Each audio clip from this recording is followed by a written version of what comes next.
Tu bagay, uniqure bay, vin pa bay. Ay. Welcome to Why So Spicy with Nicholas coming at ya podcast.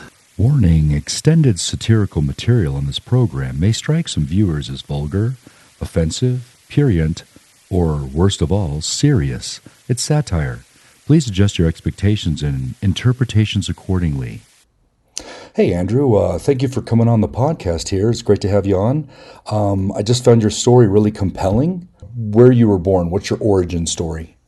So I was born in St. Petersberg, what is now St. Petersburg. It used to be Leningrad, Soviet Union. Okay. They later renamed it, but they never renamed the region.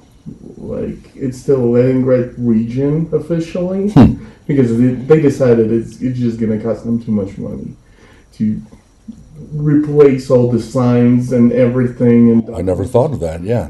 Yeah, so it's still Leningrad region, but it's the city of St. Petersburg. So it used to be a Soviet Union, and obviously it fell apart in 1991. So yeah, I'm originally from St. Petersburg, but my father was in the military.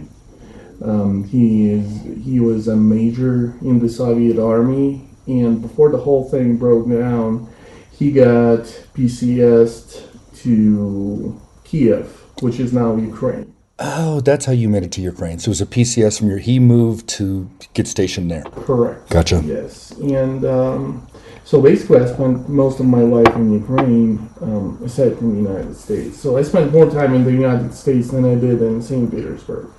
I can put it this way. And this is a question I'm completely ignorant about the Soviet Union, because whatever I see in the movies, or like Rocky, the great big guy that could, from Russia, the fighting. Russia's the largest landmass, like country-wise, the largest country in the world. Is St. Petersburg, like, are the land, the property, like the lots, like 55 acres or like miles, like, or is it just a condensed city like everywhere else in the world? So yeah, it is a condensed city, and the cultural part about former Soviet Union and I guess Europe in general is that people mainly live in cities. They don't live in rural areas. So the closer you're to downtown, the better it is. So, and if you look at Russia population density map, you would see that you have Moscow, which is, I'm afraid to throw out some bad numbers here, but I believe it's over 10 million people in population. St. Petersburg is about 7 million people. I did not know that. Wow. Yeah, that's just from top of my head, and I can... So it's almost as close as Moscow, or, the larger cities. Yes, it's the second largest city in Russia. I saw something about Peter the Great, and I forgot what it was on Netflix or HBO, but is there more art up... I thought Peter the Great lived up there. Somewhere up north. That's not the city he lived in, though? It is. It was called after him initially, and he founded that city. Basically. So is the art is it better there than Moscow, or would you say the art museums are... Oh, yes. The castle, or... yeah, everything is better there. If you're looking as a tourist place to go, that probably would be the only place in Russia I would recommend to go to, is St. Petersburg. It's relatively new in terms of Russia's history, which spans over 1,000 years, and St. Petersburg was founded roughly 300 years ago only, and it was founded... That's it? Yeah, that's it. I mean, it was actually founded by Peter the Great, who decided to build capital out in nowhere, and it was basically a swamp before that. It still is a swamp, but... yeah, I think St. Petersburg has like fewer sunshine days than Portland or Seattle. It's pretty bad as far as weather goes. Is that one of the places where the German Nazis attacked, or were they more after Moscow? They didn't go that far north, or? They surrounded St. Petersburg. I'm not very good with World War II. Yeah, I don't remember that aspect. But yeah, it was surrounded for over a year, and yeah. With no food coming in, that's impressive. Correctly. And a lot of people don't know that If it weren't for the Russians during World War II, I don't think it could have been, like, without their help. It was England, America, and Russia took the majority of the losses through men, because they just took a beating on that, and then the winter saved them, and then, because the Germans didn't expect to be slowed down, because they were ferocious fighters. And if it weren't for the Russians, just after the war is when we had disagreements, because, they wanted some land and stuff. But, so your father, how old were you when he PCS to Kyiv? I was like 5 or 6 years old.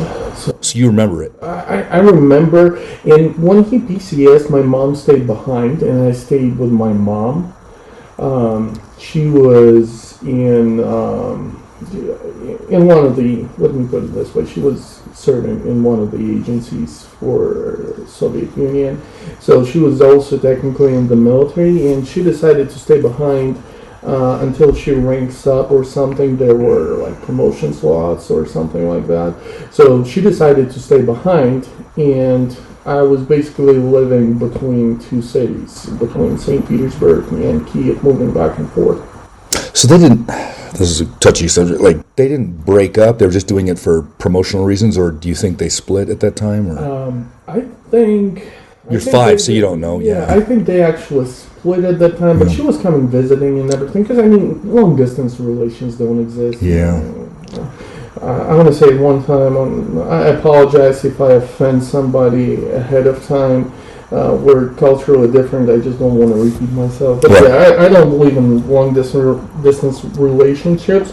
But she was coming over back and forth, so I would spend most of the year in St. Petersburg. Then whenever she has time off, I would go to Kyiv. And then... which one did you prefer? Did you prefer... Oh, definitely Kyiv. It was so much better.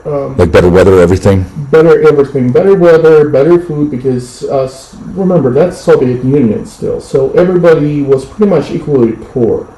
Nobody was wealthy. Even, like, my father, he was head of engineering department in the air defense unit. And I think he patented over tens. He was smart then. Yes, it's in tens of thousands of patents that he created for the Soviet military, but there was no proverb in Soviet Union. So everybody lived in an issue department, and everybody was pretty much equally poor. So, and in St. Petersburg, we didn't have too much variety of foods there. So whatever was growing around. That's what I was going to ask. You said different foods, and so I don't know the difference. Like, I'm totally ignorant. Like, obviously France and Germany and England have different foods, but when it comes to Russia, it's like, I know Hungary has like goulash. That's all I know of goulash. What's the difference between Ukraine food and Russian food? Is it just potatoes and meat and rice, or is it they don't eat rice? It's more like a Chinese thing, or how? Very close. Everything is pretty close. They all eat soups for dinner as a first course, and they eat something afterwards. But I'm talking more about like vegetables, fruits, things like that. So just more of it in Kyiv. Right. And in Ukraine, for some reason, they had flea markets, which was illegal all over the Soviet Union. You could not resell stuff for profit. You can go to prison for that in Soviet Union. What? Yes, they didn't have free economy. Everything was planned by governments. I did not know that. Just thought that was a staple in the world. Like, you just go to a market and bazaar and you buy shit. Like, there were not markets. There were like grocery stores, but everything was run by government. So whoever worked there worked for government. The government owned the supply chain. The government owned the production chain and everything. The communism is supposed to be equal. Everyone gets the same, like you said about the apartments. But your parents were officers in the military, let's just say. Did they get paid more money based on their rank?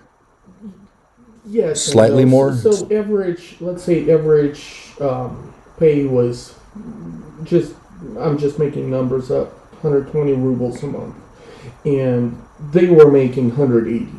So it's not like a drastic, like they're millionaires or anything. No. They're not living the high life. Yes. They're not driving BMWs or...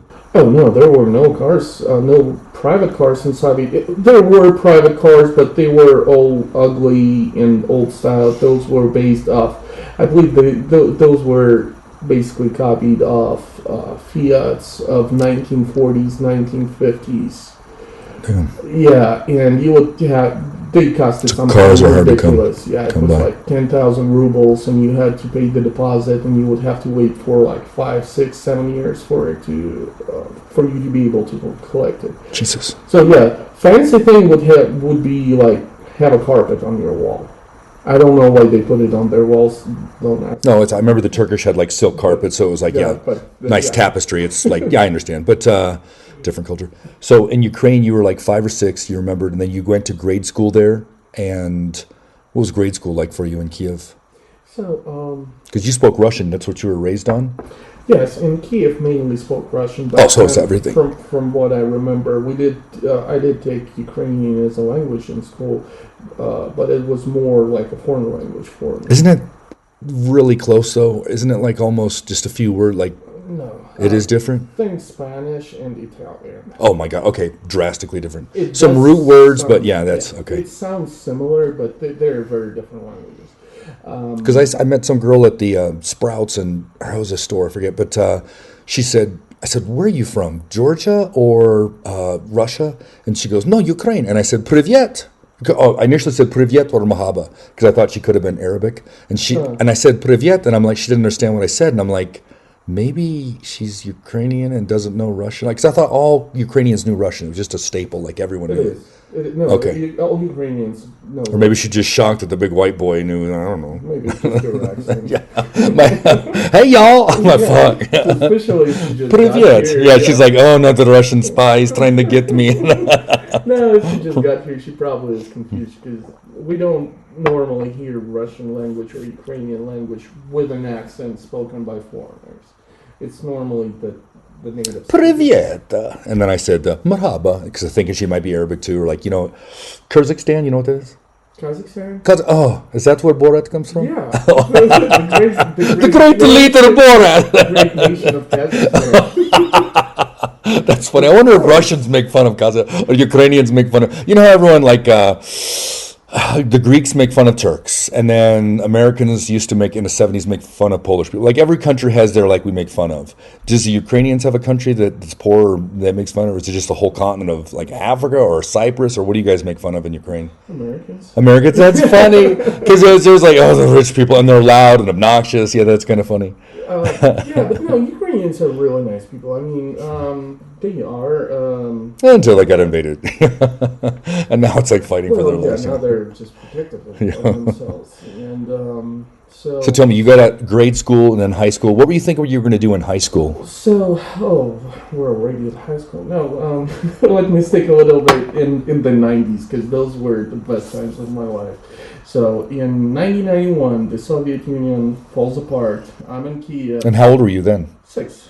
Oh, so you knew it. Did you understand what that meant? Or? Oh, yeah, I understood very well because I was living in pretty much poverty until the age of 6. And then my dad, he quit military once the Soviet Union broke down. What do you mean, he just quit? Yeah, he got everything he could from the military. Like he got some technology,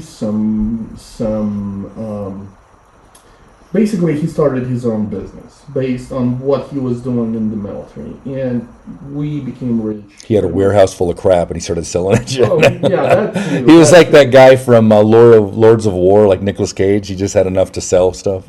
Yeah, but his was more like electronics. His was more like electronics. So he started making. He's like a little Radio Shack. Yeah, so I remember he was manufacturing satellite dishes with all the receivers and everything. Oh, legit electronics, not just like a high tech. Yeah.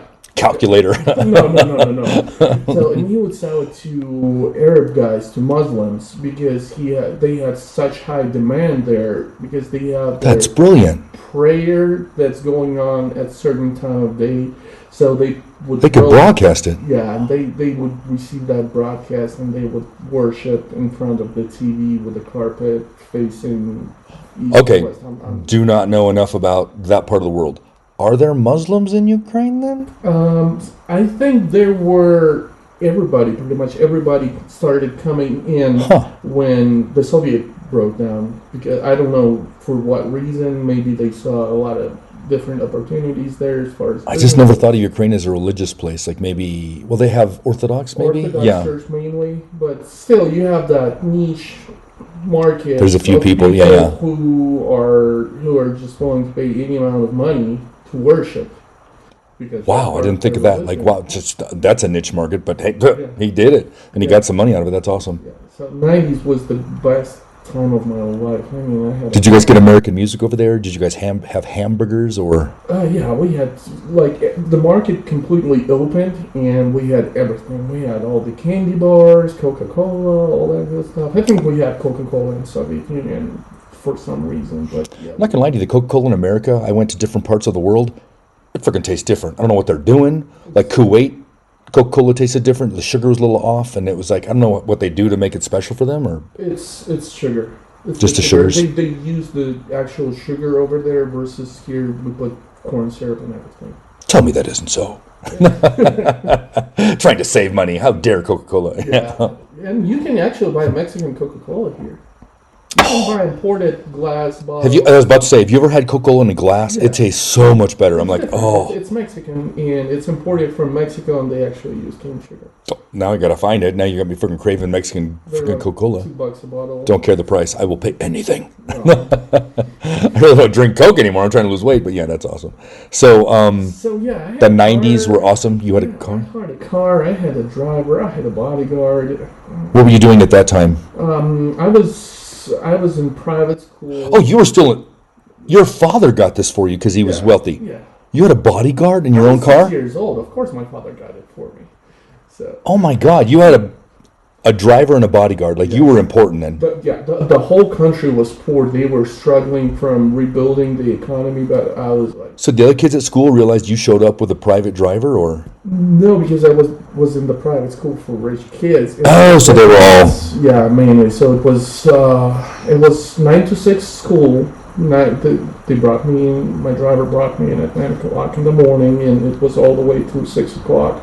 And it was mainly American school, so it was based on inside U.S. Embassy in Kyiv. So it was all the diplomat kids, and mainly it was taught in English. Yeah. Man, I didn't realize you had learned English from there. Yeah. And so you were pretty good at that. And there was no bullies at the school. There was only like 6 kids a class, or was there like 30 kids? It's an American program. It's I don't want to go to too much details. It's Christian-based school. It's called Accelerated Christian Education, where every student learns at his own pace. Basically, we all sat in like a That's brilliant. office cubicles. We had a set of curriculum to work on, and we just took the tests and everything. So is that considered, I'm ignorant, yeah, is this secondary school, or were you, like, did you, like high school, what do they call that? They don't have separation over anything. Okay, it's just straight on. School. Okay, gotcha. It's just a school, and the whole education system is totally different over there.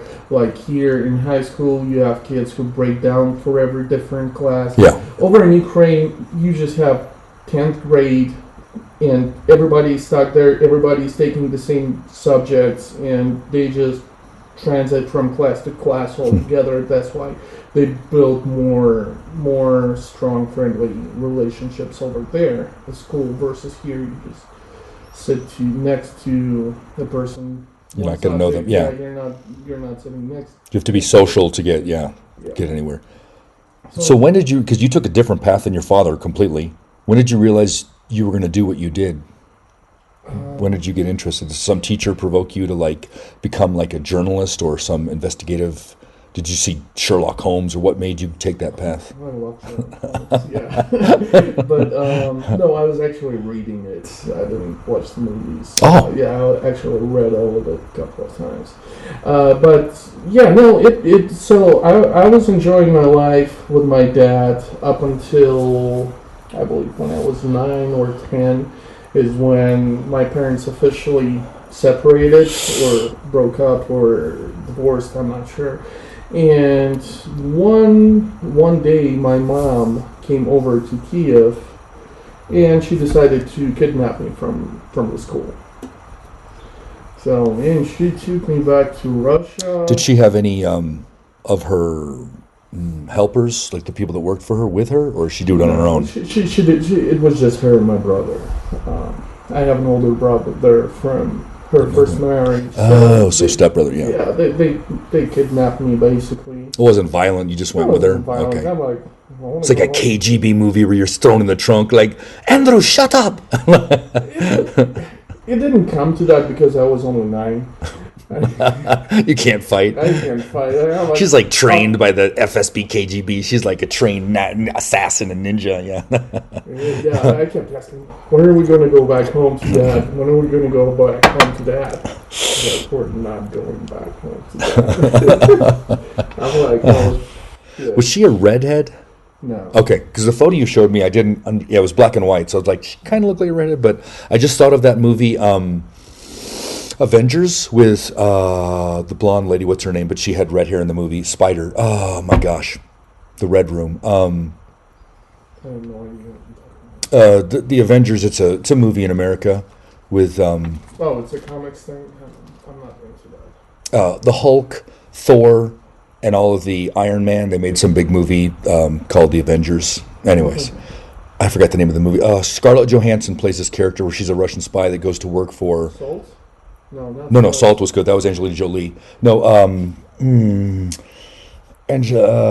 she's a blonde lady, but she's red-haired in the movie, and she's like a KGB Russian spy, and she's like an assassin, but she goes to work for the Avengers and the Hulk and the Thor, and so they all come.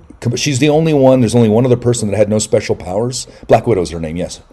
She had no she was just a kick-ass like ninja assassin that's just really smart, and she didn't need special powers because she was kick-ass. Anyways. That's not one. That is. That's what I think of them when they kidnapped you. You're like, you can't fight back against the Black Widow. Yeah. So you went to live there for like 9 months before. How'd you get your dad get you back? Did he have to kidnap you back, or? He kidnapped me back Jesus. several years after. This is. And then I realized, Andrew, run for your life across the border. well, yeah, that happened too. A little later, when I started realizing I can make it work to my advantage. Both of my parents want me. Oh my gosh! I want a train for my birthday. That's horrible. No, You're it was like worse than that. I would screw up like with I would do something stupid when I was back in Kyiv, and I would run off to my mom back to Russia, and then I would do something silly there, and then I would run back to Kyiv, and I did that. So let me put it this way. Before I turned 14, I crossed Ukraine-Russia border probably 6 or 7 times. my God, without you're a little delinquent. You're like without even having a passport. I was manipulative enough to talk them into taking my birth certificate, and once. Wow, that's incredible. You're a kid just getting across the border, and the Russian guy's like, fucking let him by. Like, that's wow. And one time, I didn't even have birth certificate. I just had a faxed copy that was faxed from my dad. And My God, you started out, at a young age, being able to manipulate. That's impressive. And I managed to cross the border with a faxed copy of birth certificates. My God, they should have got you into the KGB early, like that, the FSB. Like, damn, you were able to manipulate. Because, in my mind, those border people are, like, strict. Yeah. Every country, they're like, no, But, Damn.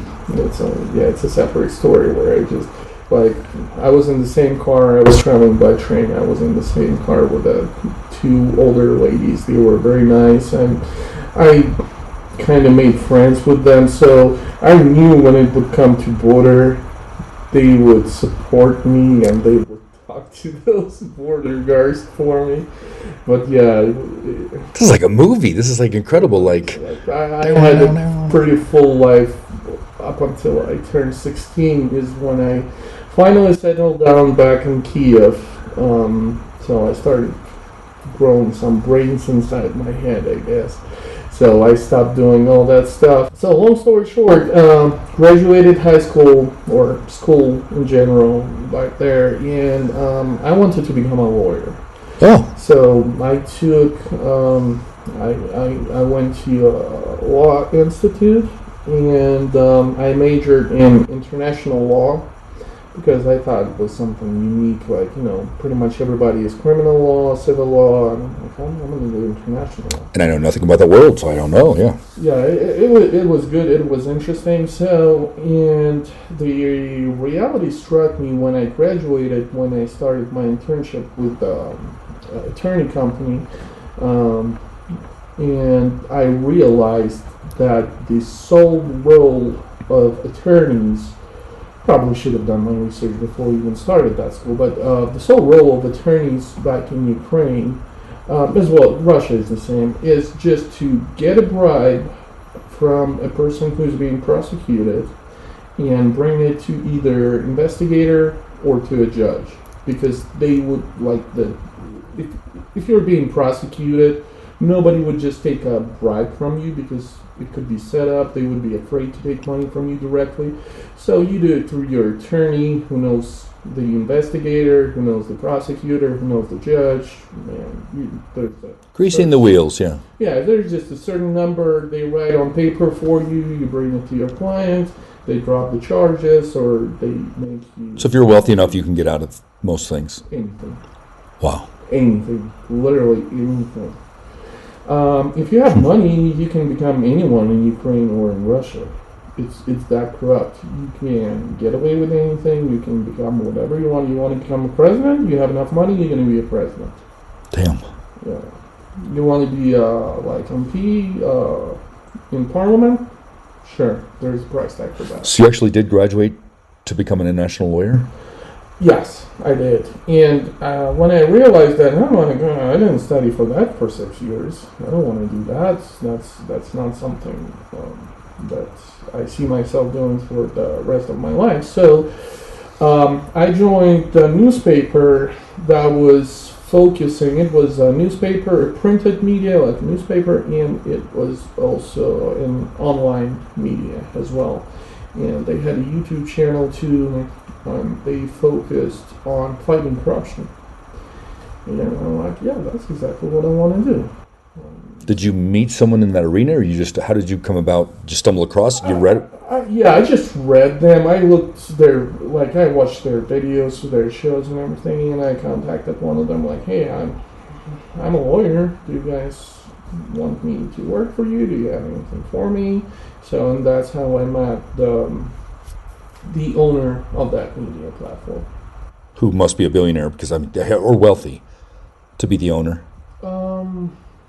Yes. He wasn't a farmer. No, he was not a farmer. He was he had a master's in criminal law himself as well, and I think he had same reasons that I had for starting the media in the first place, because he just got sick and tired of corruption. I'm not going to lie, I see the Soviet Union having corruption as well, and a lot of influence from the Soviet Union or Russia now on Ukraine. And so with people being, I see a lot of gangsters and a lot of mob type people in my vision of in the movies and stuff. Mm-hmm. Didn't you realize it could be dangerous, like trying to fight corruption, like the level of like... I guess I didn't care at that time. You were younger? I was younger, yeah. I didn't really care too much about it. And did they have as many gangs or mob? I don't know what to call it, the mafia. Like John Wick, like those mafia type. No. In Ukraine, it wasn't like a bunch of gangs. President Kuchma, I think around 1998, he declared war on mafia. And so it was mafia. He declared war on them. Yeah, but it was in 1998. We're talking about like later 2000s now. But he declared war on mafia, and he pretty much won this war. But the way he did it is he recruited all the people who wanted to work for mafia to join the police force. And he had like a special squad of those anti-mafia or just rogue type people, special forces. So basically, he became the head of mafia himself. Brilliant. He takes them all in. He becomes their little powerhouse, and they can... I wonder if they were corrupt as well. Like when they got some money or a car, they just keep it for themselves too. To help fight crime, of course. Oh no. Yeah, just for themselves. No, to help fight crime. That's what they're here for. No. Mikhail, seriously, this is I need this to fight the crime, Mikhail. Yeah. No, you're still thinking American. No, there you're just like, oh, nice car. Straight up, straight up, just steal it. And Hand shit. me the keys, please. And so I remember you showing me a photo of one of the journalists that had literally gotten beat up in the forest, and they left him there, and he was bloody, and he survived. And I was like, when I saw the photo, I'm like, good God, he looks dead. Yeah, that was my boss. What? Yes. And so there were some heavy hitters then coming after you guys. It was the government, yeah, and in the later, like after 2010, I think, government started hiring thugs unofficially. Before it was like all the police force, but because they started feeling accountable, that society is pushing accountability against them. So they returned back to the old ways, and they started the old ways, the John Wick ways. yeah, basically. And they started thugs, straight up thugs, to do their dirty work. Yeah. Go beat this person up. My God.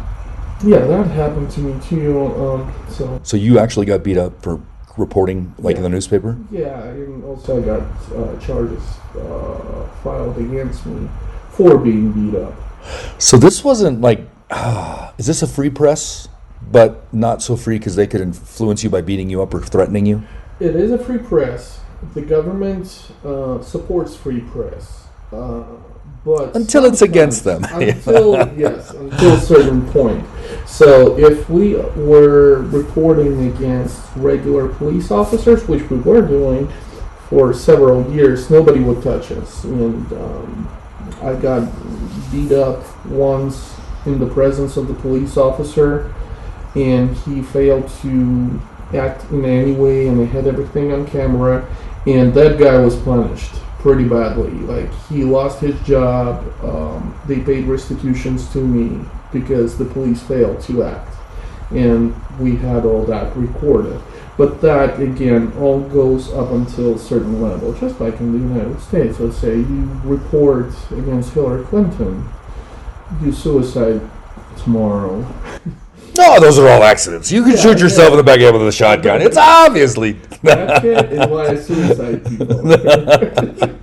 I suicide people. It's we must make it look like an accident. Mikhail, make it happen. So what happened with me, we were reporting on a big scheme of illegal impound lots, and the way it worked, they were private impound lots for the vehicles, which is illegal under Ukrainian laws. And the police were forced to take cars there under any pretexts. So let's say you're driving along your way, you're getting pulled over, and the officer tells you, hey, your VIN for your car looks fake. I think it's fake.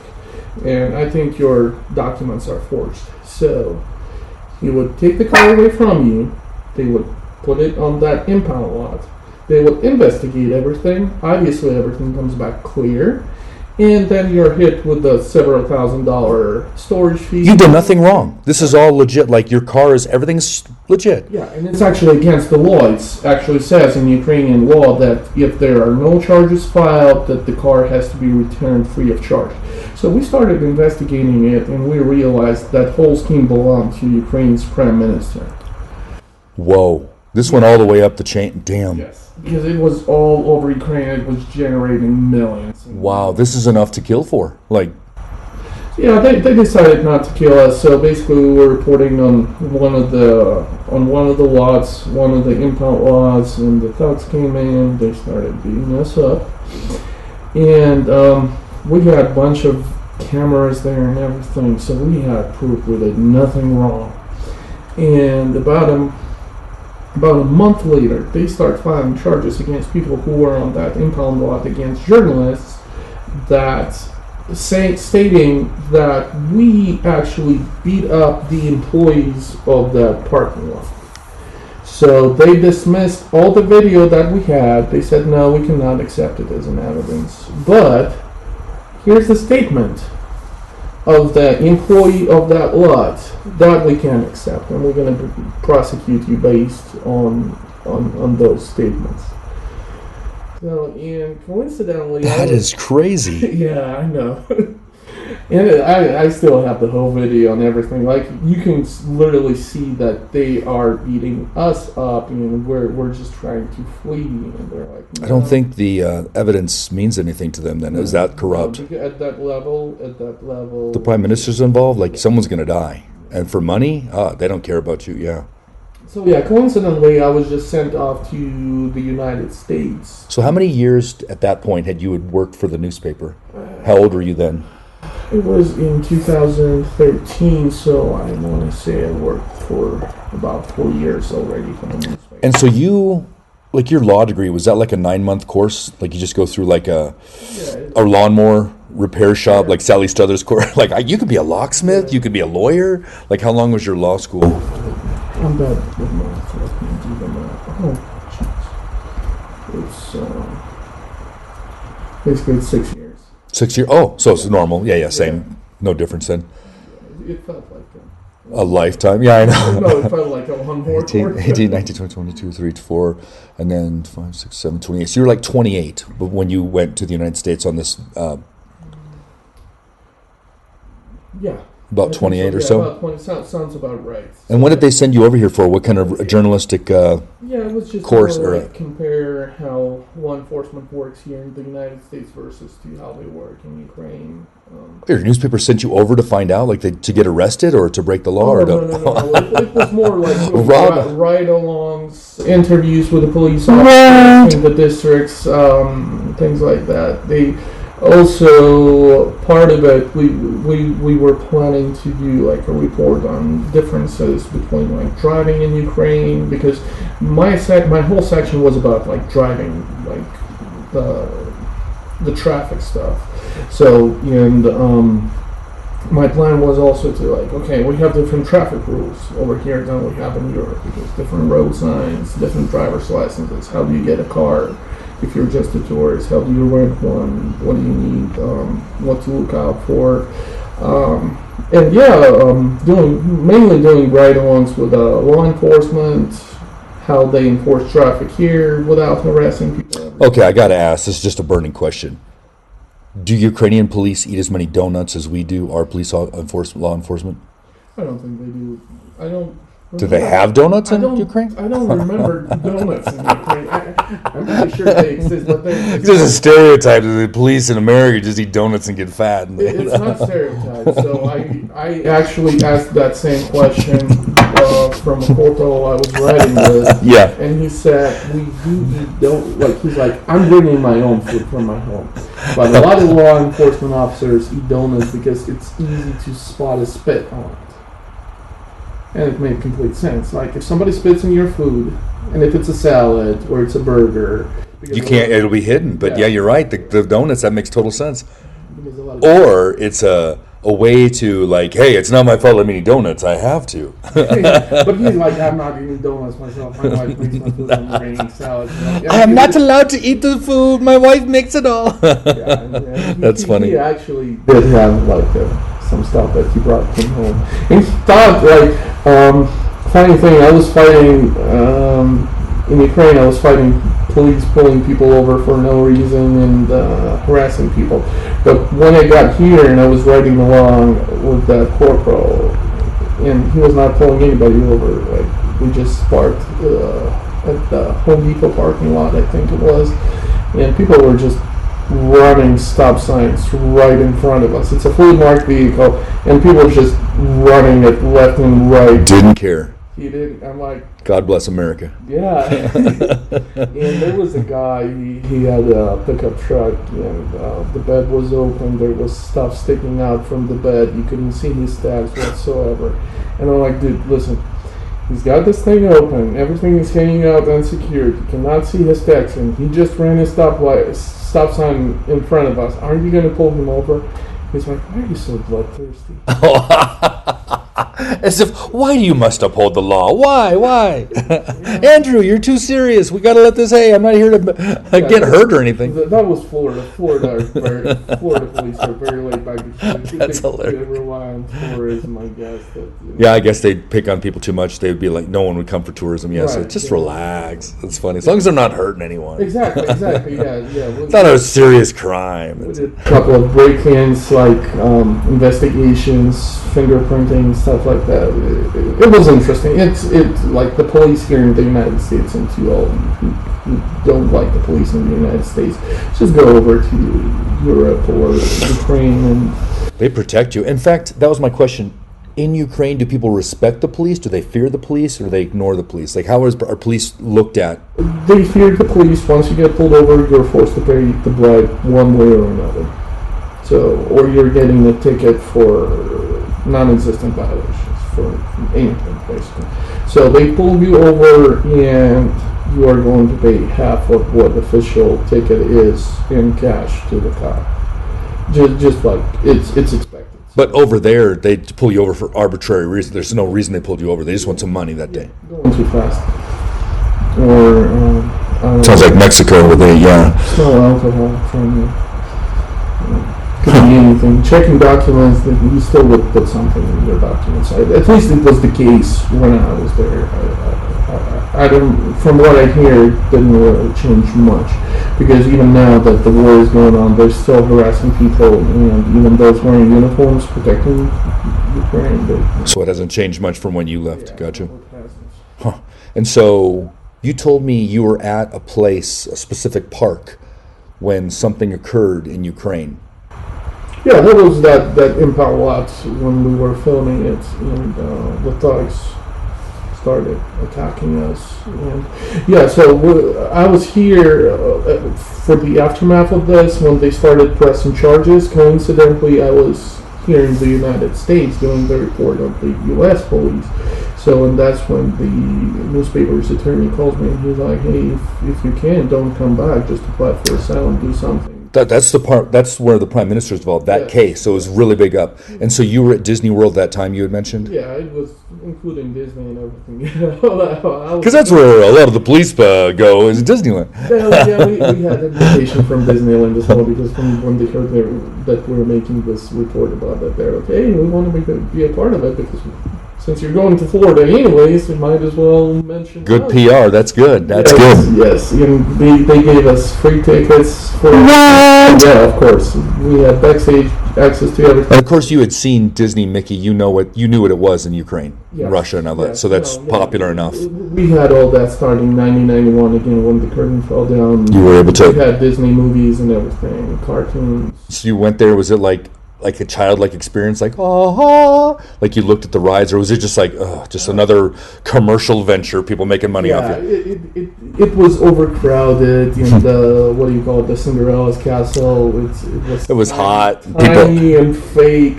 No, it was in February. It was actually the best time of the year in Florida. It was cooler then. Yeah, that's It cool. was cool. It was like midsummer. I'm not gonna lie to you, even to Americans, like, it's expensive. So I wonder what your view upon like a hot dog, an ice cream, a popcorn. Like, for me, it's outrageous. What did you think of the prices there for food, snacks at Disney World at the time? Did you remember that at all, or was it not a big impact on you? Okay. Not a big impact, because again, my expenses were paid for. What? You're just like, I wanted this, I because that's like $16 for a hamburger. You're like, what? And it's just a cheap little thing you got in grade school. Oh, fuck. And I really didn't have anything to compare it to, Yeah. because it was just like day 2 or 3 here. Oh, you just got here. Dang. Yeah, and so I was So he calls you and he says, like, I'd recommend not coming back. Yeah, I And don't. You can just stay there. And, so you have nothing. You have just your suitcase. You have nothing except that. You're literally starting over. yeah, 4 suitcases. Wow. It's my wife and 2 kids. Oh, you took a trip up. That's brilliant. Oh no, we all came here because it was paid for, like, for everybody. Oh, so it's perfect. You didn't have to fight getting your children and everything out here. Oh, so they were okay. We were all here, so I applied for Oh, asylum. brilliant. Normally, asylum takes at least several years to get approved. So what year was this when you got asylum? 2013. So hold on. So 2001 was when the Twin Towers, somewhere around there, 9/11, 2001. And then we were going at war. I would, and I don't remember when it started getting difficult, but I thought it was almost impossible for the Iraqis and the Afghanistanis to get asylum. So they saw you as like a different. Yeah, mine. It normally took years to get asylum approved, but mine was approved in like 40-something days. What? Yeah. Who the hell did you know? I didn't know anybody, and just the guy who was interviewing me, he was, because my story is so long and it involves so many things, and he started asking me if I was ever physically harmed, and I tell him about this first time. Show me on the doll. Point to where they. He started asking me about this first time when I actually got beat up, and the police actually got reprimanded for it, and he keeps asking me about it and asking and asking. And I'm like, whoa, hold on. Do you think I'm asking for asylum because of this? He's like, well, yeah. I'm like, no, it's just we call it Monday. This just happens every day. They're going to kill me if I go back. That's why I'm applying for asylum. So did he finally understand? Yeah, and he's like, okay, fast forward. What are we talking about here? And when he heard all the facts, all the documents, all the pictures, all the videos, he saw like one of our attorneys actually showing video on his tablet to the prosecutor in the lobby, in the courthouse lobby. And the prosecutor just turns his face away shamefully, like he doesn't want to look at it. He's like, look, here's what's happening. We have it all on video. And he's just like turning away. So yeah, when he saw it, he's like, oh yeah. Don't sweat it. You sure you don't want asylum in the United States? You sure you don't want to go anywhere else?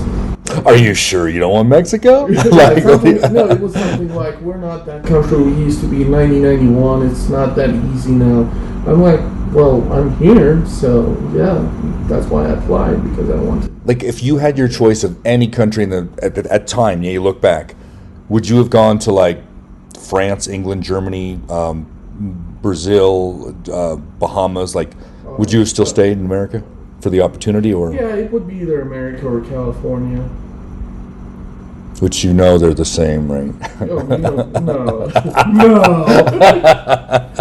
California isn't America, so I guess, but California is so different, you're saying that it's like, you're making a joke. Okay, I just had to make sure you knew. I was like, oh, Jesus. My Russian friend does not know that California is not a separate country. Remember, I own a trucking business now here, so yeah, I kind of know geography. Like in Colorado, we refer to the Boulder is the Republic of Boulder because they're like granola people. You know what I'm saying? We make fun of them. But yeah, California is like its own little... But economy is so freaking big, yeah. When you go to California, you actually go through like a border inspection place. They call it agriculture inspection, but it's actually... Oh, for all trucks?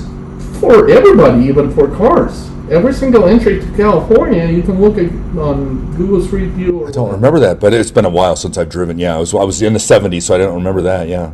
I keep telling my wife California is as much as America is, I don't know, New Zealand is. It's like to foreign country, yeah. It is. Well, now it's like they speak the same language. Yeah, they use U.S. dollars, but that's about But they have people in San Francisco that are allowed to camp out and tent and poop on the streets, and it's legal. And I'm like, what? You can poop and pee on the streets? Like, I think they allow it in Denver, too. I'm not sure about that. But it's just like, yeah, the level of like, what? Like, how can they do that? No, yeah, it's expensive out there. You have a gun in your car, you're going to jail. Oh, in California, yeah, you can't, no. Yeah, so it's, how is it the same country? Well, every state, it's like in 50 states, it gets their own rules, It's the state rule. Article 10 of the Constitution, but it's funny though, because every state should have the right to make their own rules, but the federal government will intervene on the rules. Oh, no, I don't like that rule. And so it's like, I often wondered, like, where does the 10th Amendment, like each state has the right to make things and do their own things, but then again, the federal government overrides things because I don't understand how that works. I'm not, obviously I didn't go that route in college. I took medicine instead. I'm like, I'm not going to deal with that crap.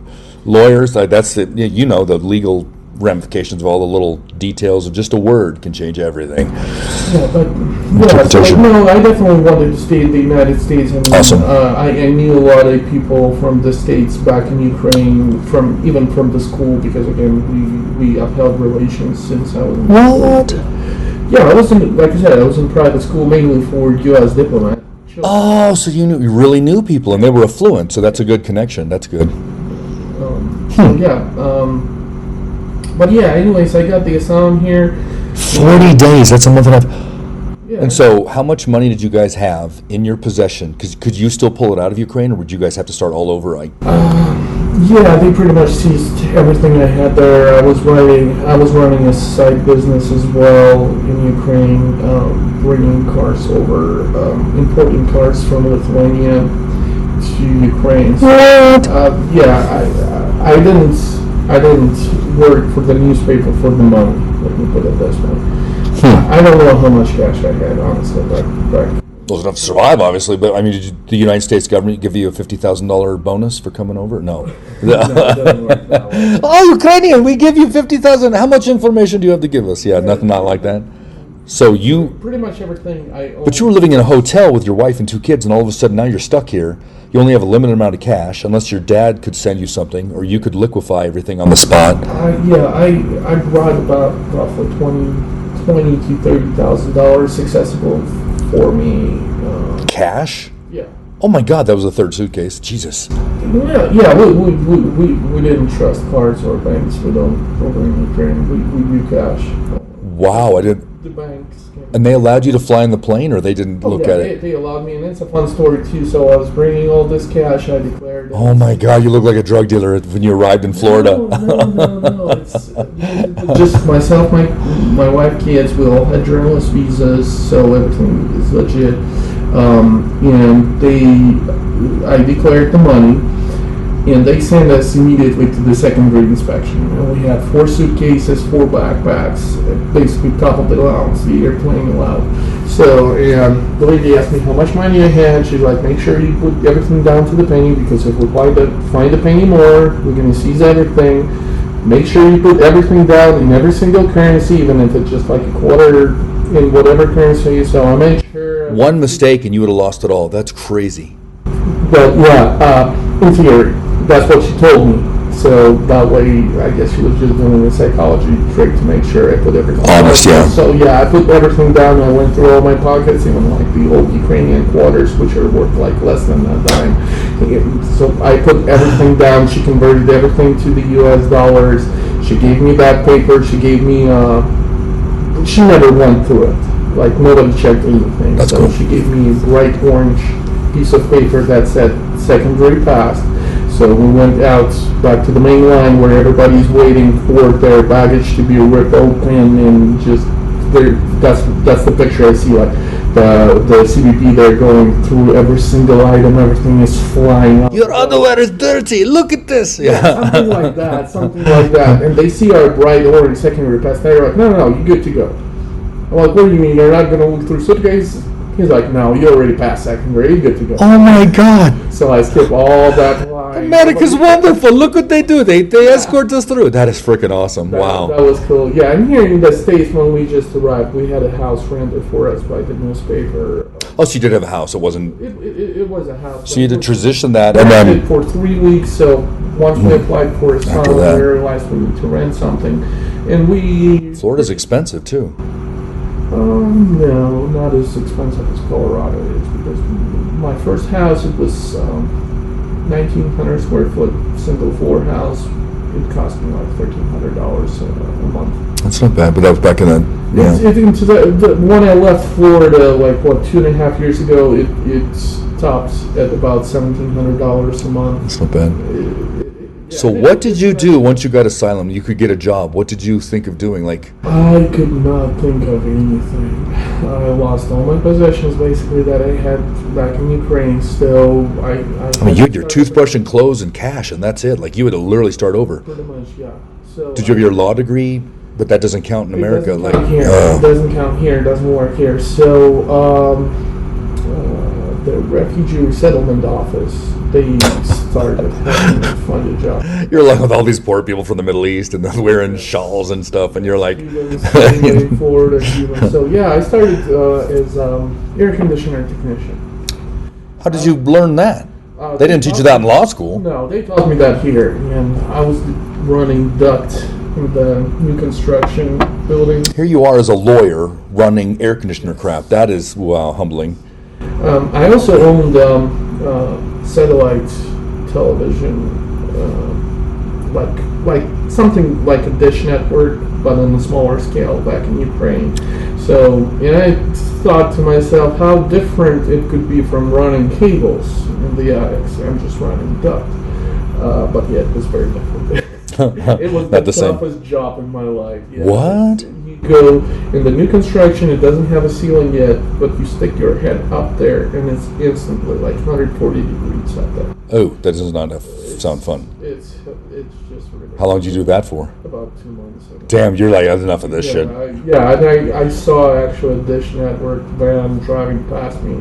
I'm like, I'm gonna call that number. So I started working for Dish Network for a little bit, several months, and then in September, actually on September 11th. Jesus. Yeah, easy to remember date. I got my green card approved because you only get asylum, which is technically a temporary status, but you're eligible to adjust it for permanent residency. So I adjusted it, and it got approved on 9/11/2013. I got my green card in hand, and I went straight to the recruiter's office, took ASVAB, scored pretty well. And he said, well, since you're not a citizen, you cannot do intelligence. We would love you to do intelligence, but you cannot apply for any top secret jobs. So the closest thing to my education, I did financial management.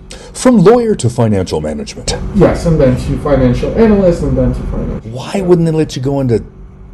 Oh my gosh, you would have been because you speak fluent other languages, 4 or 5 languages. You know and your mother and father did something. Like, my God, you would have been a natural for it. But yeah, I guess they have their rules. They don't want, like, salt. They don't want that Angelina Jolie, like, infiltrating. Yeah, That's, my son is into it now, so Yeah. he's enlisted. Yeah, he wouldn't tell me what he did. I said, so what do you do now? He's like, what's your MLS? He's like, I can't talk about it. He was all like James Bond and shit. He's like, they told me no. But he let me know this, but he's going to do all the cool stuff I can do because I can laugh. Well, he's an American. Well, no, where was he born? He was born in Ukraine, but he was naturalized. He was not naturalized. He's a natural U.S. citizen born to U.S. parents. So because he was under the age of 18 when I got my citizenship. I got my citizenship in basic training in 2015 in Fort Jackson. So that's that cool. Same instance, my kids became U.S. citizens, but they were not naturalized. So instead of having, I don't know any of this. Yeah, this is wow. Since like they didn't have to do the pledge, they didn't have to do the tests or anything like that. I went through all that. That's not. Was that a hard test? For you, yes. Yeah. I'm not gonna lie. Most Americans can't pass that. Like George Washington, what? Yeah. No, George Washington isn't. That's how many people are in Congress and who's the leader? Yeah. Who was the president during World War One? That's one of the Woodrow Wilson? I forgot that one. I'm shocked. Am I right or? You are right. Oh Jesus! I like history, but I'm not good on it. I failed my CLEP testing for 1865 to present. I missed it by 1 point because I tried to CLEP out of a bunch of college classes. I'm like, damn it! Because they started asking like black authors, and I'm like, well, what? I don't even know a white author, much less a yeah. How many representatives are out there? Oh my God! I knew you'd ask this. 437, 435. Shit. I know. It's like, damn it. It's like for 400s. I know that, but yeah, it's like those things that like you knew in grade at high school, and then you study stuff, and in college, and all of a sudden you're like, I'm in my 50s now. I'm like 53, and I'm like, I don't remember shit. Like, you know, they used to have something on TV where these adults would have to go through grade school questions, like one of those, like, how many planets yeah, it's on 9. I'm like, yeah, does Pluto count anymore? I don't know. Yeah, Pluto's not really a planet according to the PC police. I'm like, fuck. But yeah, kids didn't have to go through this. So they, instead of having certificate of naturalization, they actually have certificate of citizenship, proving that they were already citizens at that point. So that worked out for them. That's awesome. Because they're trying to change stuff. I don't understand all that because I didn't have to go through it. But when I became like a Mexican in 5th October 2022, I had to go through a bunch of hoops, prove how much money I had, how much I make. I'm not there to make money off. I don't want to start a business. I just want to retire in Mexico and spend my money. And so I literally paying people with doing on your own is impossible, like virtually impossible. But I just paid people and they made it happen. And the one lawyer said 2 weeks. Then we found this guy named Jonathan, the go-to guy, which I'm going to interview later. He did it all within a day. Amazing. I paid extra, and it was worth it. Well, that's how it worked in Ukraine. Yeah, you should have. You started pay, with and that. you Yeah, So I found him, we paid, and and so and even to get it quicker, I was like, okay, can I get it 20 minutes quicker? Here's an extra $100. He goes, absolutely, and so, yeah, that's how, it sounds familiar. yeah, It sounds very familiar. but hey, I don't care, I just wanted to get things done, and It's so, either that or a huge camera with a huge lights. how old were your kids when they got here at Disney World? So 2000, we're talking 2013. My little one was 3 years old. Well, he didn't know, okay. So he's known America his whole life, he didn't know. He doesn't speak And now- Russian. Oh, He, good and bad, but yeah, it could help him in the world if he knew, but, he knows how to use Google Translate, but and now, how old was your older one? he was 9. So 9, so he was aware. Was he appreciative, like he realized America yeah. was like a Oh yes, he still is. cleaner place or not? It is. Okay. Cleaner. It's way cleaner. Because Germany is the cleanest place I've ever been. Those people like are anal retentive, and that's why they call them that, because they're super clean. Whereas France, not so clean. not so clean. And then Ukraine, I don't know. I've never been No, there. The they're- picture's no, not as clean. not clean. So Florida is kind of not the cleanest state, Oh, but yeah. When we were there, it was super clean. did he know Russian? Your 9-year-old at the time? Yeah, no, we speak Russian at home. Our That's main cool. language. It's just the little one doesn't want. Oh my God, the little one's like, he decided like Niet, no, father, no. No, he's like no. I will not learn. I will not learn. My cartoons are in English. My friends speak English. My school speaks English. That's all I need. You're the only people who speak Russian. I don't need to learn Russian for 3 people. That's for 3 people. That's the closest people on the earth to him, and he's like, There I are will. only 3 people who speak Russian in his world. His whole lifeline.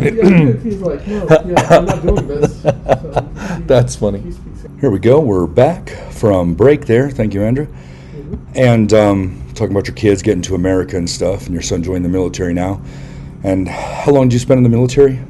6 years. I did my time. So you did journalism. You became a lawyer, journalist for the newspaper, and then you ran a little type business where you brought in cars from Lithuania. You became an American. Your kids became American. Your wife's American. You got your papers from them. Do you think this is like a political question? I hate to ask this, but these are sorts of like Zelensky was a comedian over there. Right. Was he like a super famous like Steve Martin serious comedian, or was he like a silly Will Ferrell comedian, or how would you describe him? He did. It's pretty unique to that part Ukraine. of the world, but to Ukraine too. But the country loved him, evidently. Yes, it was more like a stand-up comedy, but it was not like here. You normally would see a single stand-up comedian, but they did like skits on stage. Oh, improv stuff. There's a few. Yeah. So they liked him from that perspective. Yes, Yeah. and he was super wealthy from that. What? He had his own production studio. He had his evening show. It was prime time, and he was good. He started when he was very young.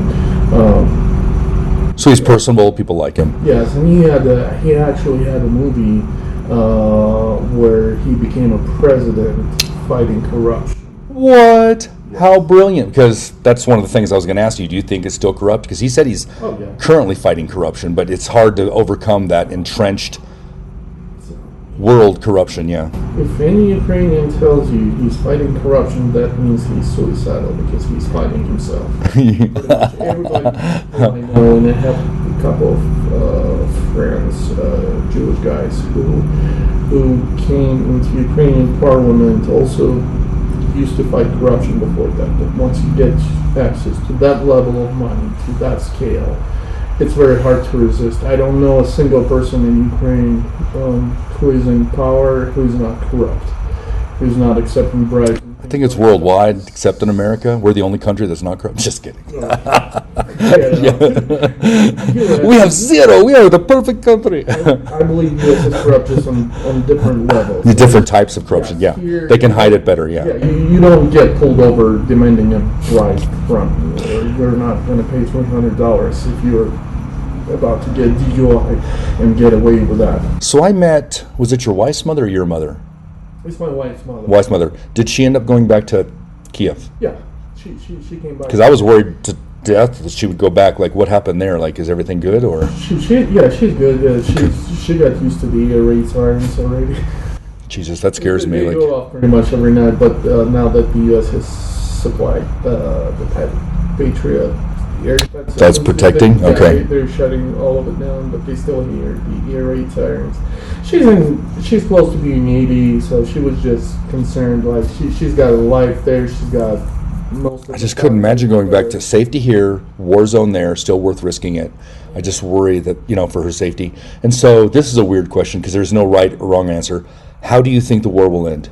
Do you think it'll be a stalemate and Putin will just take a little land and call it quits? Do you think he'll take Bakhmut or any of those provinces? Or do you think Zelensky won't allow it and keep asking for American supplies? Or what do you think? So yeah, I've been monitoring it pretty closely and reverting back to the topic of the corruption, because I understand that the U.S. is sending money, sending weaponry, and how do we look at the corruption? Well, at this point of time, I think that corruption is not very relevant. Yes, it's hurting, but what's going to happen? Let's say if somebody's house gets attacked, and there's an invader in that house, and he rapes the woman of the house, kills the children. Are we going to talk about how corrupt the owner of the house was? No, we're just going to help him out. I never thought of it like that, an analogy like that, yeah. To overcome the situation. Because he's getting screwed, yeah. The owner is almost... Get as many controls as we can to prevent that corruption. That's why I'm all for Lend-Lease. Instead of just sending money over there, I think we should send weapons. And just like Lend-Lease was passed in the Congress, it was signed by President Biden, but it never started working for some reason. I think that just because our government is as corrupt as Ukrainian, and it's because it's easier to steal money than to steal tanks. Let's say that's true. The idea of Lend-Lease, we're sending all the equipment that they require for the war. Whatever gets destroyed while they're at war, they don't have to pay for it. If they decide to keep something after that, that's what they're going to pay for. Oh, okay. That's a similar aid that the U.S. has rendered to the Allies during World War II against Nazis. Oh, I didn't know that. I've heard of it. I didn't know what that meant. Oh, yeah, interesting. So basically, we give everything they need. Whatever gets destroyed, they don't owe us for the destroyed equipment, just whatever. One of the most brilliant things I've seen in this war, because I thought, like Iraq when Schwarzkopf, when we invaded, there was people on the beach with cameras, and we saw the Navy SEALs come in on CNN because they knew where they were going to be. And in Ukraine, you've shown me videos on YouTube and stuff where the Ukrainians have these drones. They go over the men, the Russians, and they'll drop a grenade and boof, like 3 Russians die. And I just can't imagine the fear. The Russians are just giving up. I've seen them on camera, like, just please don't hurt me, let me. And so I'm like, the amount of like fear the Russians have. And before this time, I always thought the Russians, like in the Rambo movie, would be like superior, like almost Nazis in that regard. But after this war, I'm like, Russia doesn't look that good. And now it makes me start to think, like, my God, Ukraine's holding them off. They thought it'd be blitzkrieg and done in 6 days. It's been like a year or something now? It's over a year. Over a year. Yeah, that's why I'm afraid Putin's getting desperate. Something bad's going to happen. And I'm like... Like what? So this is what... They already did what they could do. And they like how Secretary of State Blinken has put it out. When the war has started... Everybody thought, Russia kept telling everybody that they were the second military by power in the world, and everybody believed them. But when the war actually started, we now know that Russia is the second army in the world by power in Ukraine. And I think that's true. That's so sad, because now after the war, I'm like, these people are buffoons, they're idiots, they're commanders that are just fearful, and they had to call in a special army that's pissed at Putin and the oligarchs. And so here's a question for you that I heard this from a CIA guy, and it kind of bothered me. So a way that Russia could do this, so Russia's friends with Belarus. Mm-hmm. Belarus has nuclear weapons from Russia. Yeah. What if Belarus takes a suitcase nuke, goes into Poland, boom, it explodes. What does America do? So you're thinking from the U.S. perspective, where Do we go after Russia, but even though because they gave them Belarus its own country? Do we can't attack Belarus because they're useless? Like, no, we would come after Russia, but they would never let them do it. If you look into Russian government a little more in depth of how wealthy they are, how wealthy their president is, how wealthy every single person in his surrounding is, what kind of castles do they have in Russia, in Europe, it'll be taken away, yeah. how much real estate they have. In Russia, they have a lot of palaces. They pretty much live in palaces in Russia. And you don't build that in tens and tens of years, because remember, Putin came into power in 2000. So he has been 23 years? Yeah, What? longer than So it's Stalin. Gorbachev, and then Yeltsin, and then Putin. That's it. Gorbachev is the guy with the Russian Yeah, tattoo on his head. Yeah, with The birth spot. California state. And then Yeltsin, I remember, was kind of a quiet guy. He's the one that lost the country. Yeah, he was the drunk guy. Always drunk. Didn't know that. No, Yeah, that's funny. I believe he died from like heart issues, complications, because he was drunk. That's what Putin said. I think there was no assassination. You don't think he died from Putin trying to take power? He died from drinking.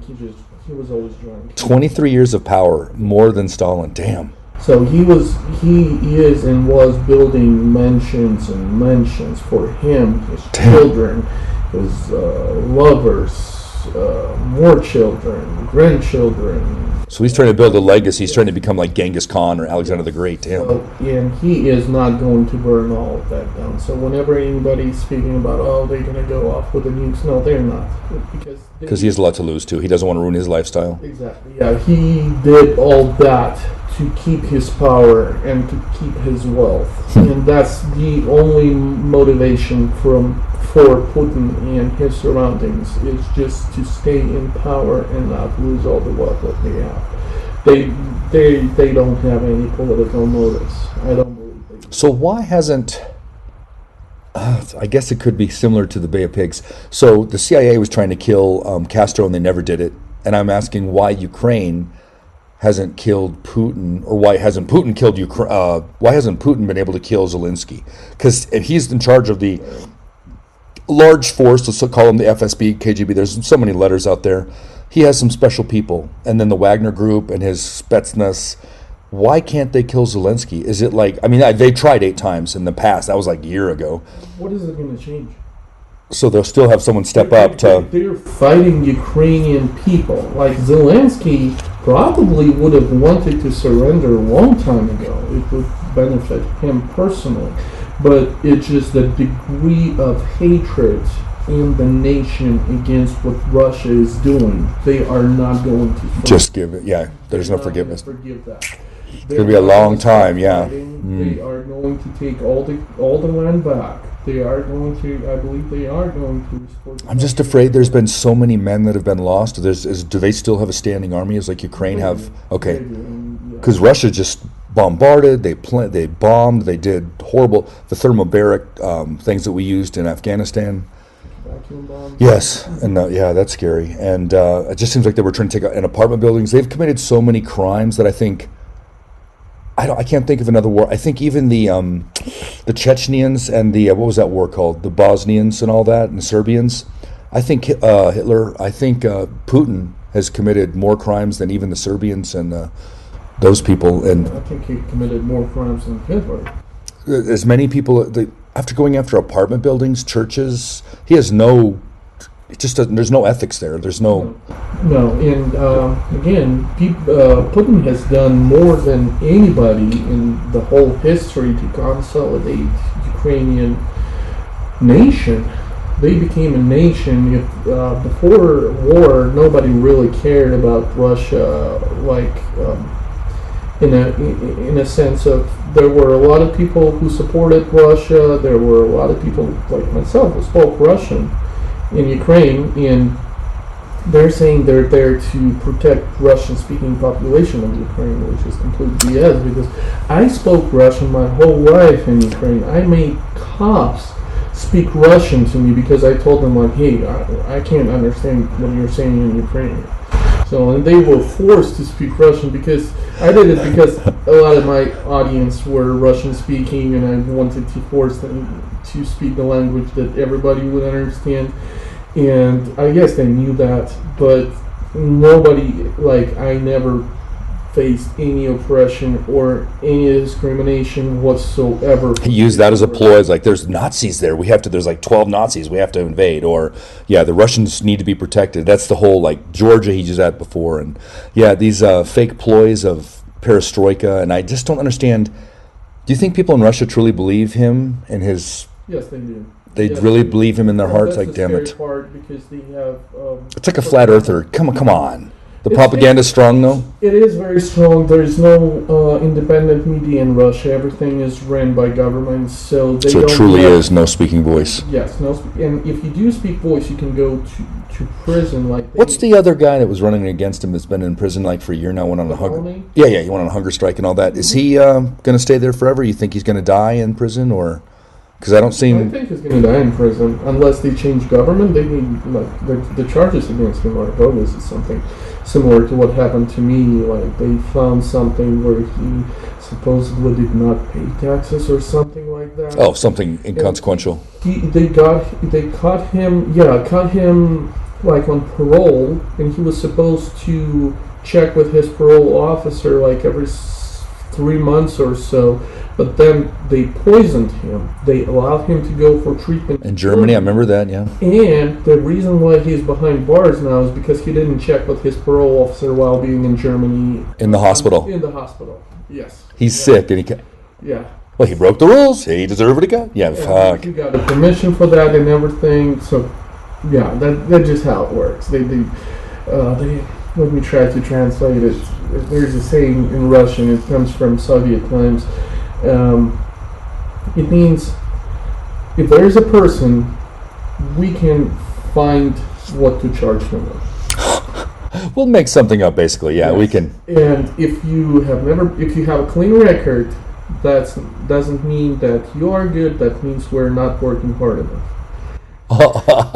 So there was a guy in the past, and Russia poisoned him from a teacup Yes. coffee. With polonium. Was he Polonium 230? I don't know what the number was, but was he Ukrainian or what was he? He was. I think I'm not very familiar with the story. I know. I just remember his face turned like green, and it just really scared me. Like that was a level of poisoning I've never seen before. Yeah. I just don't remember what country was he from. Was He was from Russia. He was poisoned by. Oh, he was from Russia then, FSB, okay, and I think yeah. he was one of their people who started talking in Europe against them.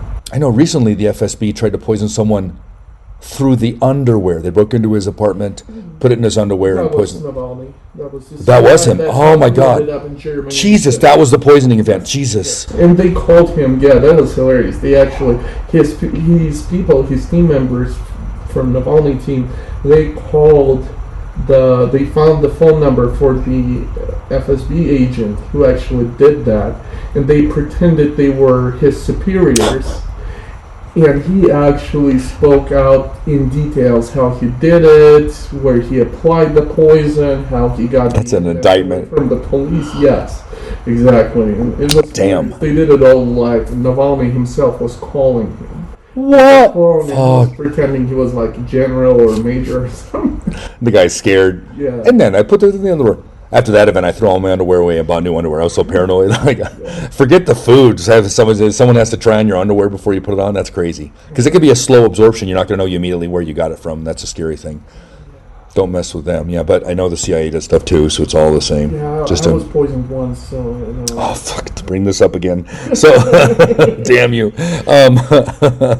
What was, and it's kind of it's an American thing, I guess, but what's the best vacation you've ever been on? Your favorite vacation you can think of?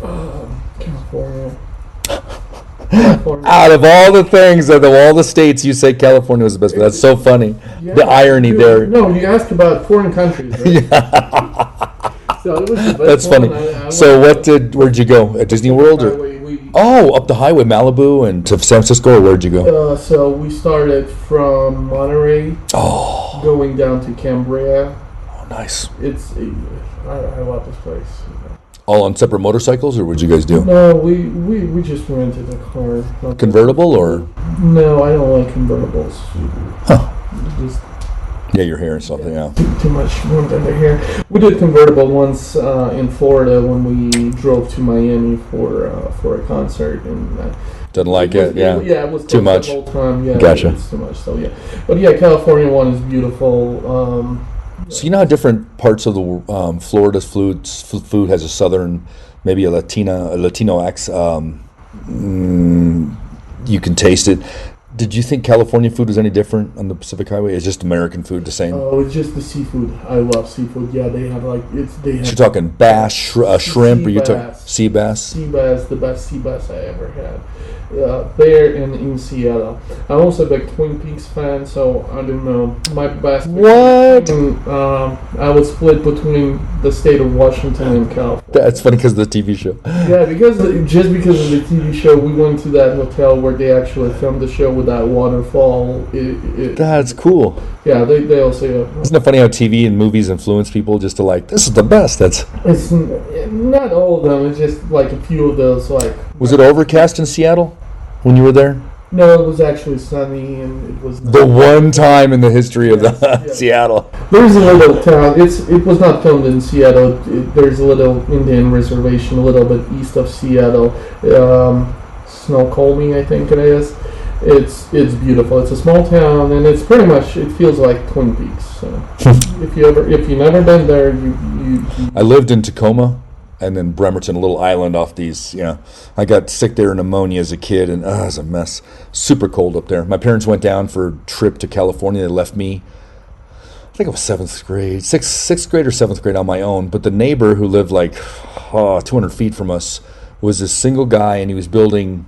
His whole house was a boat shop, and his garage was his house, and he opened it up, the doors, and he would hand carve this boat. He just was building and he would sell it for like $50,000 to these rich people, and that was his only job in life, was to build the boat. So he was supposed to watch me. So every once in a while, he'd come and look through the window of the trailer I lived in, and I'm like freaked out because there's like 35-year-old guy, a hippie, looking through the window, and it just fucking startled me because just weird shit. But yeah, see, I never moved back there because the darkness. After living up in Alaska, so dark. Was there any when you say in Kyiv, was it always sunny, or was it more overcast, or was it just like the Mediterranean type weather? It's Mediterranean. So it's always warm, kind of sunny. Yeah, the winters are.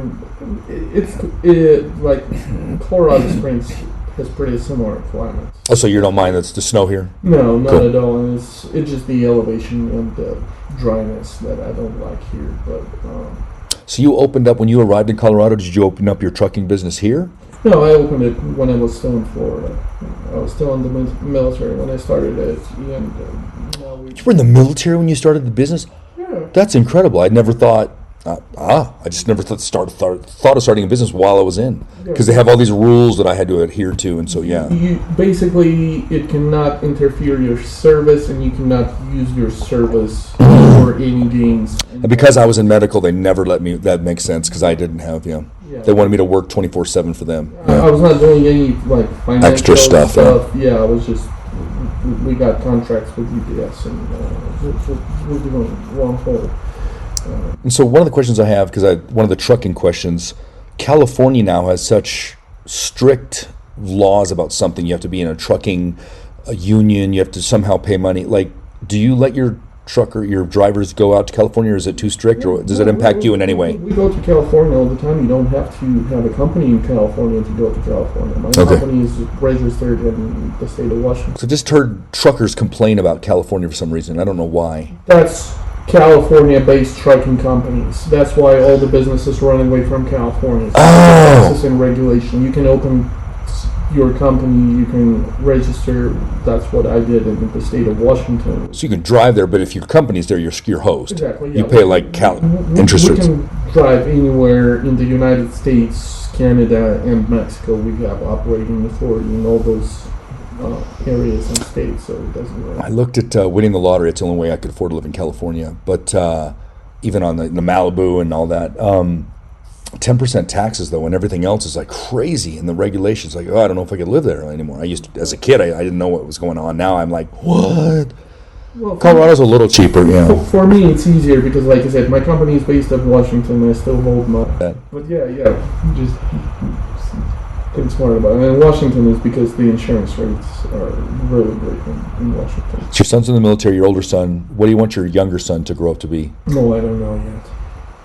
You're not going to push him in any direction, just going to let him do his own thing? My older one, he's into engineering as well. He wants to design different attachments for weapons and stuff like that. I don't know too much about it. I know he's proficient with all the modeling software and that. But yeah. So you think is he in the Army or the Air Force, or what's he in? He's in the Army. Army Guard? Yeah. So the college is I don't know if he gets 100% tuition in the Guard, or does he gets a GI Bill to Montgomery? Guard, he gets the tuition, the state tuition, and he also. So 2 days a month, or is he in like full-time Guard? No, he's for now he's just 2 days a month. Oh my God, he has to go to college. I don't know, but his AIT is like. Oh yeah, I understand. So he has to go through that. He's still in that then, damn. Yeah, he goes to basic in September. He graduates in April. So that's like what, half a year just for the basic stuff, and then they're gonna send him to language school as well, which is another 18 months. Why send someone that speaks perfect Russian and then to language Korean. school? Hold on, he speaks Russian, they're going to make him learn Korean? Yeah. I'm not going to ask the the wisdom here. What were they thinking? He speaks perfect, and all of a sudden Korean. No accent Russian, yeah. He tested for Russian, he tested for Ukrainian, and they're going to send him to Korean. Makes total sense. The Army's doing well. Yeah. Like, I don't want to make fun of this, because what the hell are you thinking? You have someone that can teach the school. The guy speaks perfect Russian. I'm like, I don't know the wisdom. Once military starts making sense, that means you're about to deploy. So that's the only time. One thing, like, that's when you should be afraid. Okay, we're about to get deployed. Start to make sense. Everything's making sense. You're getting deployed for sure. And this is why that's true, right? This is why I became an officer to try. I was going to make a difference, and then the more I tried to fight and make things right, and I got a lot of things approved, and I did make some changes, but it's hard to fight a machine, and that's why there was this guy named General Shinseki. He was a Special Forces 4-star general. He went in to take over the VA. I forgot what president put him in there, and even he said, like, because he's motivated, he was fucking a leader, and he says you can't touch a machine that's been running for years, and these people are fighting against you. Every person says no when you say yes. Like, I understand. Like, you can't fight it. You just keep rolling along, as the song goes. Army keeps rolling along, and they'll run you over. Basically, it's what the song is about. Yep. Running you down if you don't agree. Well, yeah, he's there for the flag. He's there for the money and the education would be awesome. Engineer, that'd be so sweet. He doesn't want to do that. Oh, he doesn't. No, he wants for engineering. He just wants his own ideas without formal education, and maybe he would go to one of the three-letter agencies for the money and to benefit. Hell yeah. I tell people if they get into any law enforcement, the true moneymaker is to go into Homeland Security. You triple your income. It is incredible. So the FBI is like, it's an honor to have the three-letter, but Homeland Security pays more than anything. They are like money. And yeah, they need languages. So yeah, languages, my God. Go to college, that probably would be like Korean, Russian, Ukrainian. How that combination is unique. Korean. Justice probably. Ukrainian. That's funny. FBI wanted me. They approached me in my military unit, but the money that they offered for the 50 to 90,000 is not. I don't think. Yeah. That's when you actually graduate their school. But while at school, you're a GS8, and let me look up what GS8. Oh my God! You don't even have to say. That's horrible. Like like there's people that work in the cafeteria that are GS8. I'm not kidding. That's like a low level. But you're just in school to make it for the Quantico. 40,000 a year. But I had a family and a wife who's not working. So you can't afford that. I can't yeah. afford working pretty much. That's sad. They could have one of the greatest agents ever, and they're like, I told them. Can't afford, and so they don't pay them well. Yeah, that's the problem, and that's why these people that work for the government, they're pulled away by like Amazon or Microsoft. Or there was this guy that worked at the IRS. He was, in fact, he led the IRS, and so GE, the largest company in the world, General Electric, they pulled him away for like 20 million, and now they pay. Well, they paid little. They paid 1 penny or zero. Like every year, they pay nothing because he has all the loopholes. He knows all the people. He knows how to get things done, and so.